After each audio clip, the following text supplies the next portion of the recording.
बांग्लादेश चुनाव के नतीजे आ गए हैं।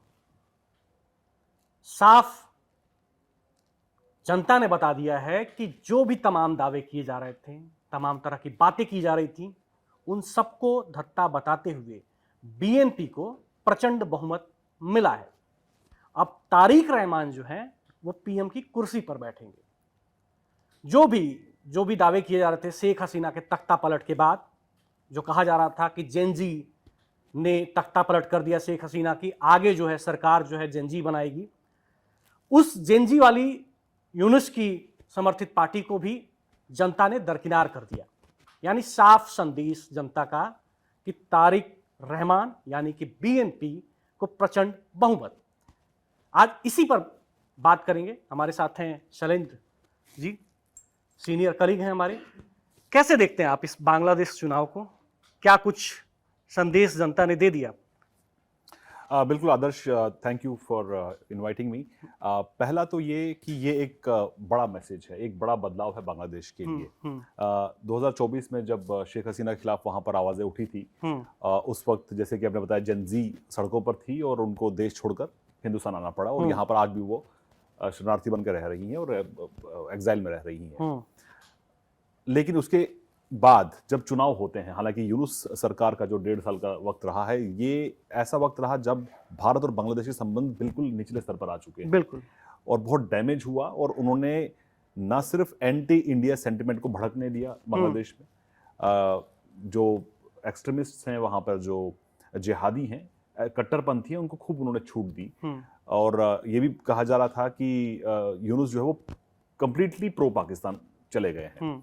लेकिन जो ये चुनाव हुए हैं उससे कहीं ना कहीं बांग्लादेश की जो आवाम है, बांग्लादेश के लोगों ने साफ कर दिया है कि उनको एक स्थिर सरकार चाहिए जिसमें कट्टरपंथियों की बहुत ज्यादा जगह नहीं है। हालांकि अगर हम बात करें सीटों की, तो अभी जो रुझान अभी चली रहे हैं, तो इसमें करीब 70 सीटों के आसपास जो है वो जमात प्लस अलायंस का है। तो जमात का भले ही वहां पर दायरा बड़ा हो, और पहली बार जमात विपक्ष में बैठने जा रही है, लेकिन उसका जो लार्जर मैसेज ये है कि आम जो लोग हैं बांग्लादेश में, वो नहीं चाहते हैं कि जमात को सत्ता में लाया जाए, और उनका जो मार्जिन बहुत छोटा है।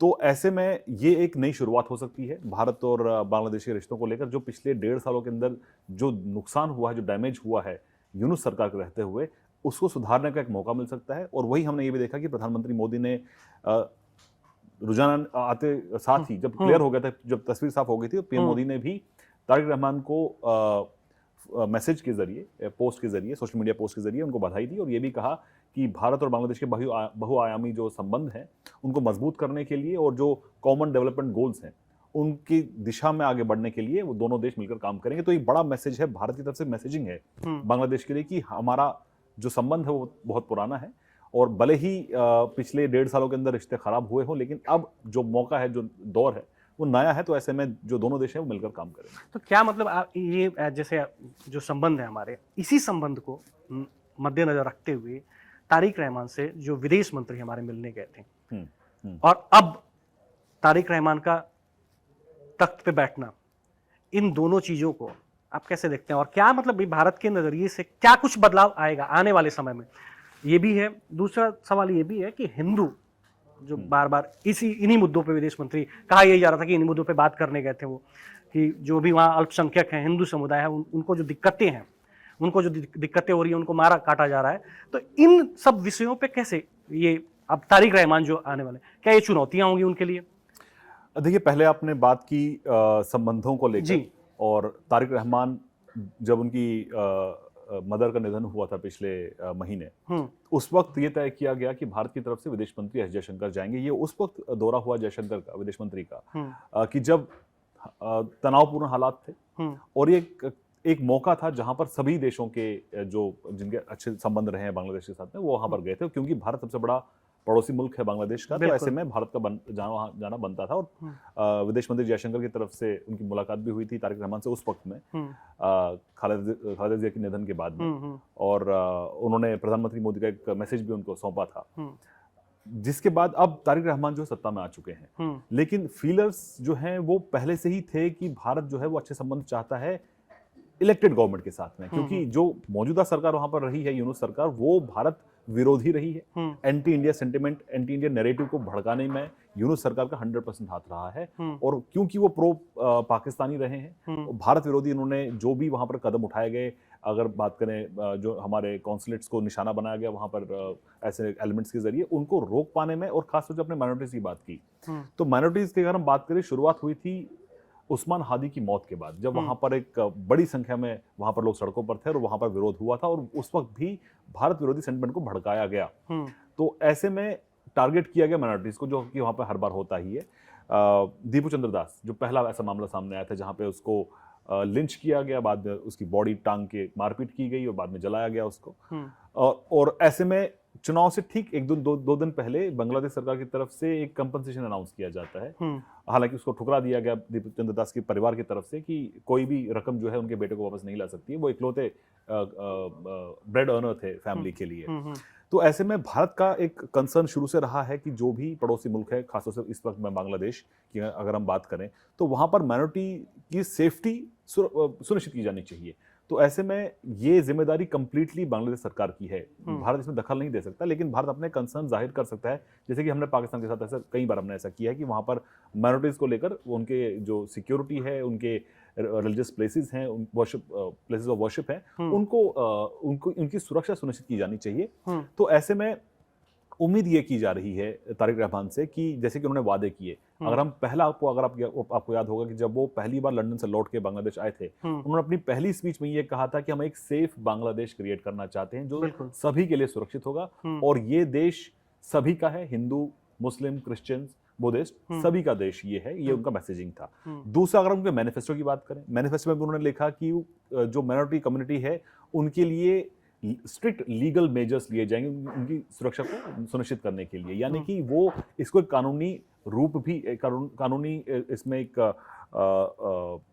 कानूनी रूप से भी इसको सुरक्षित करना चाहते हैं कि वहां पर माइनॉरिटीज के खिलाफ कोई कार्रवाई होती है, क्योंकि अभी तक जो भी हमले ऐसे हुए हैं हिंदुओं के खिलाफ खासतौर से, उसमें यूनिस सरकार ने कोई ठोस कार्रवाई नहीं की है। दिखावे के लिए ये कहा गया कि दीपू चंद्र दास के मामले में 12 लोगों को गिरफ्तार किया गया, उसके बाद और भी किलिंग्स हुई, लेकिन कोई ऐसी ठोस कार्रवाई उनकी तरफ से नहीं की गई ताकि ऐसी किलिंग्स पर रोक लगाई जा सके। लेकिन तारिक रहमान से उम्मीद की जा रही है कि जब वो सत्ता में, जब वो कुर्सी संभालेंगे, उसके बाद वो माइनॉरिटीज को सुरक्षित करने के लिए जो भी उचित कदम होगा, और सख्त कार्रवाई होनी चाहिए ऐसे लोगों के खिलाफ, ऐसे एलिमेंट्स के खिलाफ जो ऐसी हिंसा को अंजाम देते हैं। अच्छा, ये जैसे आप जनता ने जो फैसला दिया वहां पे, ये माना जाए कि जो प्रोपेगेंडा वार यूएस, चाइना, पाकिस्तान, वो यूनुस को सामने रख के जो करना चाहती थी, वो सब फेल हो गया।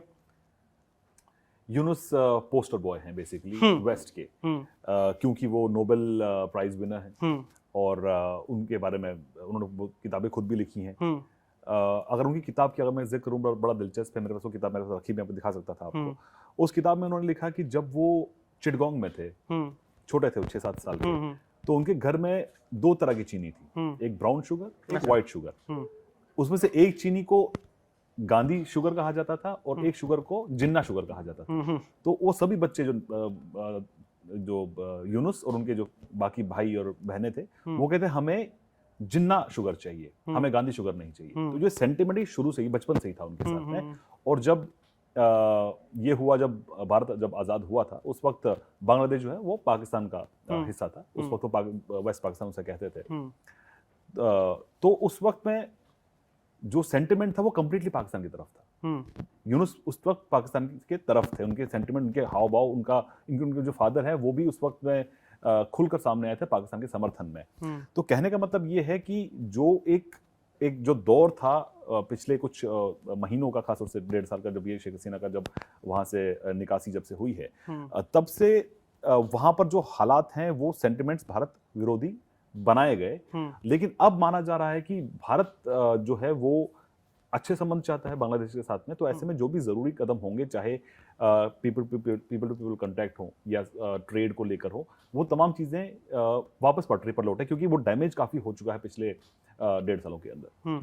चिकन नेक जो सबसे अहम हिस्सा है हमारे भारत का, उस पे क्या इम्पैक्ट, क्योंकि चाइना बार बार वहां पे अपनी नापाक हरकतें कर रहा है, बार बार अपनी चालाकी दिखा रहा है, वहां क्या इफेक्ट, और वो जो मुद्दा है किस तरह से उस मुद्दा को मतलब उस मुद्दे को देखिए ऐसे संभाला एलिमेंट्स जाएगा। हैं, ऐसे एलिमेंट्स हैं बांग्लादेश में जो कि भारत विरोधी हैं। तो चिकन नेक को लेकर भी ऐसे बयान उन्हीं की कुछ लीडर्स की तरफ से सामने आया था। उस्मान हादी जो कि जिनको स्टूडेंट लीडर कहा जाता है, वो भी भारत विरोधी, उन्होंने कई नारे दिए थे।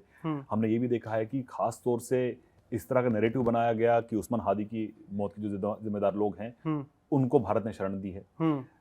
बांग्लादेश में कुछ ऐसा तबका है जिनको इस बात की नाराजगी है कि भारत ने शेख हसीना को अपने यहाँ पे शरण क्यों दी है। मुद्दा वही है और प्रत्यर्पण को लेके भी आई थिंक 2 या 3 बार रिक्वेस्ट उन्होंने भेजा है और भारत उसका भी अध्ययन कर रहा है। हालांकि प्रत्यर्पण होगा या नहीं होगा ये बड़ा सवाल है और ये भी देखना होगा कि तारिक रहमान शेख हसीना के प्रत्यर्पण के लिए क्या मांग आगे बढ़ाते हैं या नहीं बढ़ाते हैं, वो देखना इंपॉर्टेंट रहेगा। उनसे जब सवाल पूछा जाएगा ये देखना होगा वो क्या जवाब देते हैं इसका। लेकिन जहां तक बात है भारत के इंटीग्रिटी की, नेशनल इंटीग्रिटी की या संप्रभुता की जो हम बात कहते हैं, तो भारत किसी भी ऐसे बयान का समर्थन नहीं करता। ज़्यादातर हम इसका विरोध करते आ रहे हैं, लेकिन ऐसे बयानों को जो वहाँ पर जगह दी गई उनके खिलाफ कोई कार्रवाई नहीं की गई। और भारत विरोधी हमने ये भी देखा है, आपको याद होगा आदर्श, कि भारतीय मिशन की तरफ कूच किया गया। यहाँ तक कहा गया कि हम भारतीय मिशन की एक एक ईंट उखाड़ के फेंक देंगे। तो जो सेंटिमेंट था वो इसलिए भड़का क्योंकि वहां पर ऐसे लोगों के खिलाफ कार्रवाई करने के लिए यूनुस सरकार ने कोई मजबूती नहीं दिखाई, कदम नहीं उठाया। तो ऐसे में जब भारत की तरफ से बार बार ये कहा गया कि हम अच्छे संबंध चाहते हैं और हम चाहते हैं कि वहां पर इंक्लूसिव फेयर इलेक्शन के बाद एक सरकार, वहां पे इंक्लूसिव मजबूत सरकार आए, ताकि हम उनके साथ बैठ के रिश्तों को कैसे मजबूत किया जाए इस दिशा में हम काम कर सकें। तो जो ये बात है चिकन नेक का कहना या ये इंडियन डिप्लोमेट्स को निशाना बनाना, यहाँ तक आपको याद दिला दूं कि अभी पिछले महीने में ही भारत सरकार की तरफ से अपने डिप्लोमेट्स जो वहां पर तैनात हैं उनको कहा गया कि अपनी फैमिलीज को वापस भारत भेजिए क्योंकि वहां पर सुरक्षित नहीं है उनके लिए। तो वैसे ही कुछ यहाँ पे भी हुआ कि यहाँ पर जो बांग्लादेशी हाई कमीशन है उनकी तरफ से भी कहा गया कि उनकी सिक्योरिटी को लेकर खतरा। हालांकि हमने देखा चाणक्यपुरी में जिस तरह से सिक्योरिटी रहती है और वहाँ पे पूरी बैरिकेडिंग थी, कुछ लोगों की नाराजगी थी, कुछ हिंदुओं की हत्या को लेकर वो नाराजगी जाहिर की गई, लेकिन उनको उस सेंसिटिव जोन में जाने नहीं दिया गया। लेकिन वहीं बांग्लादेश में जानबूझ के जाने भी दिया गया और पत्थरबाजी भी की गई इंडियन काउंसुलेट के बाहर। तो ये फर्क दिखाता है। लेकिन इसमें क्योंकि भारत बड़ा देश, भारत बड़प्पन दिखाता है हर बारी, तो ऐसे में जो नई सरकार होगी ये एक नई उम्मीद हो सकती है, क्योंकि तारिक रहमान इससे पहले भी उनकी पार्टी सत्ता में रह चुकी है। हालांकि उस वक्त भी भारत और बांग्लादेश के संबंध बहुत अच्छे नहीं थे। लेकिन एक दिलचस्प बात आदर्श मैं आपको याद दिलाना चाहूंगा कि यूनुस की अगर हम बात करें तो वो कंप्लीटली प्रो पाकिस्तान थे। उनके नैरेटिव हुई, उनके बयान भी इस तरह के थे। और डायरेक्ट फ्लाइट्स रखना पाकिस्तान के साथ में, पाकिस्तान के ऑफिशियल्स का बांग्लादेश बार बार जाना, यहाँ तक कि आतंकियों की भी खबर गई है कि कुछ आतंकी जैश के और लश्कर के पहुंचे थे पिछले दिनों बांग्लादेश में। तो ऐसे में भारत के सेंसिटिव जो भारत की जो सिक्योरिटी है उसको कैसे इंश्योर किया जाए और ऐसे एलिमेंट्स को आगे ना बढ़ने दिया जाए, ये एक बड़ा मुद्दा रहेगा। शेख हसीना के नजरिए से चुनाव कैसा रहा? शेख हसीना ने कल ही एक स्टेटमेंट दिया। उन्होंने एक्साइल में रहते हुए एक स्टेटमेंट जारी किया जहां पर उन्होंने कहा कि ये वोटर रहित चुनाव रहा, यहाँ पर वोटर गए ही नहीं है, एक बड़ी पार्टी को बाहर रखा गया और उन्होंने मांग की कि इन चुनाव को रद्द किया जाए, यूनुस इस्तीफा दें, अवामी लीग पर से बैन हटे और दोबारा से चुनाव कराया जाए। ये उनकी मांग है। हालांकि अब अवामी लीग का बिना उनके लीडर के कैसे वो पार्टी ऑपरेट करेगी, ये बड़ा सवाल होगा। देखिए इसमें एक अगर आप फैक्टर ये भी देखें कि जब जुलाई अपराइजिंग हुई थी, जुलाई अपराइजिंग वो कहते हैं, उस वक्त जो शेख हसीना के खिलाफ जो माहौल बना था उसमें ना सिर्फ स्टूडेंट्स बल्कि बीएनपी भी शामिल थी। बीएनपी भी नहीं चाहती थी कि शेख हसीना बाहर है क्योंकि इनकी पॉलिटिकल राइवलरी है और शेख हसीना ने खालिद जिया को भी जेल भेज रखा है, तो ये पॉलिटिकल राइवलरी है। तो ऐसे में भले ही वो सत्ता से बाहर हो, उनकी वापसी कभी हो पाएगी नहीं हो पाएगी हम कह नहीं सकते। एक नजरिया ये भी देखा जा रहा है कि गठबंधन हो जाए शेख हसीना की पार्टी और बाकी उधर बीएनपी अप्रोच शेख हसीना की पार्टी अप्रोच करे। कल एक इंटरव्यू में न्यूज़ 18 से बात करते हुए शेख हसीना के बेटे साजिद वाजिद ने एक बयान दिया है जहां पे उन्होंने कहा है कि हम बीएनपी के साथ संपर्क करेंगे। देखिए पॉलिटिक्स में कुछ भी इम्पॉसिबल नहीं होता है, लेकिन इसमें ये जरूर होगा कि पॉलिटिकल पार्टी का इंटरेस्ट क्या है। तारिक रहमान ये क्यों चाहेंगे कि अवामी लीग वापस सत्ता में है या वापस पावर में है, या यहाँ तक भी अगर वापस उनका कैडर स्ट्रांग हो, बीएनपी नहीं चाहेगी। तो ऐसे में वो अवामी लीग के लिए क्या कोई दरवाजा खोलेंगे, कहना बहुत मुश्किल है कि वो ऐसा करेंगे, और करेंगे भी तो क्यों करेंगे। आपको ये भी बता दूं कि पिछले चुनाव में ये भी खबर थी कि जमात की तरफ से ऑफर दिया गया था बीएनपी को, हम मिलकर सरकार बनाते हैं, जमात भी और बीएनपी भी। मिलकर सरकार बनाएंगे। तो वो उन्होंने ठुकरा दिया कि ऐसा नहीं हो सकता, आप अपने अलग लड़िए चुनाव। तो फिर जमात ने अलायंस किया वहाँ की एनसीपी के साथ, जो स्टूडेंट पार्टी वहाँ की है। लेकिन नतीजा हम सब देख पा रहे हैं कि जमात को कोई किसी ने वहाँ पे समर्थन उस तरह का नहीं मिला जैसा उम्मीद कर रहे थे। अब ऐसे में शेख हसीना की अगर हम बात करें तो फिलहाल वो भारत में है, और हमने कल ही मैंने तस्लीमा नसरीन जो करीब करीब 30 सालों से भारत में रह रही हैं, उनसे मेरा कल इंटरव्यू हुआ था। तो उन्होंने 2-3 बड़ी दिलचस्प बातें की। उन्होंने कहा कि देखिए, बांग्लादेश के लिए बहुत ज़रूरी है कि वहाँ पे लोकतंत्र की बहाली हो। उनको उम्मीद है कि तारिक रहमान जो है वो इसको सुरक्षित करने के लिए कदम उठाएंगे। राइट्स, ह्यूमन राइट्स की बात करें, महिलाओं के राइट्स की बात करें, और उन्होंने ये भी कहा कि जो कट्टरपंथी ताकतें हैं और धर्मनिरपेक्षता, ये बहुत ज़रूरी है। कट्टरपंथी ताकतों को कंट्रोल करना और धर्मनिरपेक्षता को इंश्योर करना, एक सेक्युलर कंट्री रहे, नहीं तो ये बांग्लादेश अफगानिस्तान बन जाएगा। ये उनका स्टेटमेंट कल तस्लीमा नसरीन का है। तो कहने का मतलब ये है कि जो ऐसे एलिमेंट्स हैं वो बांग्लादेश में भी हैं, वो पाकिस्तान में भी हैं, तो ऐसे एलिमेंट्स को कैसे कंट्रोल करके आप आगे बढ़ते हैं, ये जरूरी होगा तारिक रहमान के लिए। हालांकि चैलेंज सिर्फ इतना नहीं है, सबसे बड़ा चैलेंज तारिक रहमान के लिए होगा रिफॉर्म्स का, जिस बात को मेरा सवाल यही था कि तारिक रहमान, क्योंकि अब लगभग तय ही मानिए कि वो बैठेंगे तख्त पे, तो उनको आने वाले समय में क्या चुनौतियां मिलेंगी, किस तरह से उनका कार्यकाल होगा, देखिए दिक्कतें क्या आएंगी? 5 साल का कार्यकाल रहने वाला है तारिक रहमान का, और उन 5 सालों में उनके सामने बहुत से चैलेंजेस हैं। सबसे बड़ी चैलेंज वहाँ की इकोनॉमी है। रिफॉर्म्स को लेकर बात की गई थी कि जिस रिफॉर्म्स को लेकर नाम पर शेख हसीना को बाहर किया गया, वो रिफॉर्म्स यूनुस नहीं ला पाए। तो ऐसे में तारिक रहमान से उम्मीद होगी कि वो रिफॉर्म्स लेके आए, वो इकोनॉमी को मजबूत करें, एम्प्लॉयमेंट जनरेशन करें, सेफ बांग्लादेश का जो उन्होंने वादा किया है उस दिशा वो कदम उठाएं। गारमेंट्स का बहुत बड़ा मार्केट है बांग्लादेश, हाँ, वहाँ से सप्लाई पूरी दुनिया में भी होता है। उस गारमेंट इंडस्ट्री को कैसे वो वापस बहाल करेंगे, वो एक बड़ा सवाल होगा। और वहीं उन्होंने माइनॉरिटीज के लिए भी उन्होंने कुछ वादे किए हैं, वो भी उनको पूरे करने होंगे। और साथ ही साथ जो सोशल वेलफेयर स्कीम्स हैं, जैसे उन्होंने कहा है कि हम फैमिली कार्ड्स बनाएंगे और जो गरीब लोगों को हर महीने कुछ भत्ता मिलेगा, इस तरह के उन्होंने वादे किए हैं। तो ऑल इन ऑल उनको मल्टीपल फ्रंट्स पे काम करना होगा, क्योंकि बांग्लादेश जिस स्थिति में पिछले 1.5 साल में रहा है, बांग्लादेश की खुद की आवाम भी दुखी थी इस बात से, जिस तरह से यूनुस सरकार ने आम लोगों के हितों को ध्यान में ना रखते हुए कुछ ऐसे लोगों को अपने इंटरेस्ट के तौर पे काम करने दिए, जैसे बांग्लादेश पाकिस्तान के जो इंटरेस्ट रहे हैं उनको सपोर्ट किया है।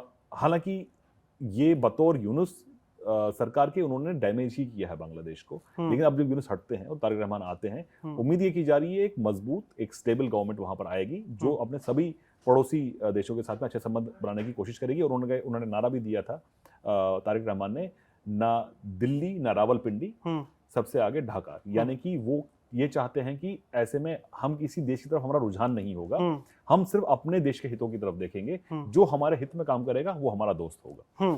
तो ऐसे में भारत भी यही चाहता है कि न्यूट्रल रह के जो आपके देश के हित हो उसको सिक्योर करिए। बिल्कुल। तीस्ता रिवर का एक बड़ा मुद्दा है, तीस्ता को लेके बहुत बार हमने देखा कि इसको लेके बातचीत बढ़ती है लेकिन पूरी नहीं हो पाती। इसमें ममता दी का भी बहुत बड़ा इन्वॉल्वमेंट रहता है, वो पीछे हट जाती हैं। तो ऐसे में तीस्ता रिवर भी उनका एक मुद्दा रहा, वाटर शेयरिंग का एक मुद्दा रहा है, जो भारत के साथ उनका बायलैटरल इशू है, जिस पर बात करेंगे। और वहीं एक दिलचस्प बात ये भी है आदर्श, की आज की तारीख में पाकिस्तान दुखी है।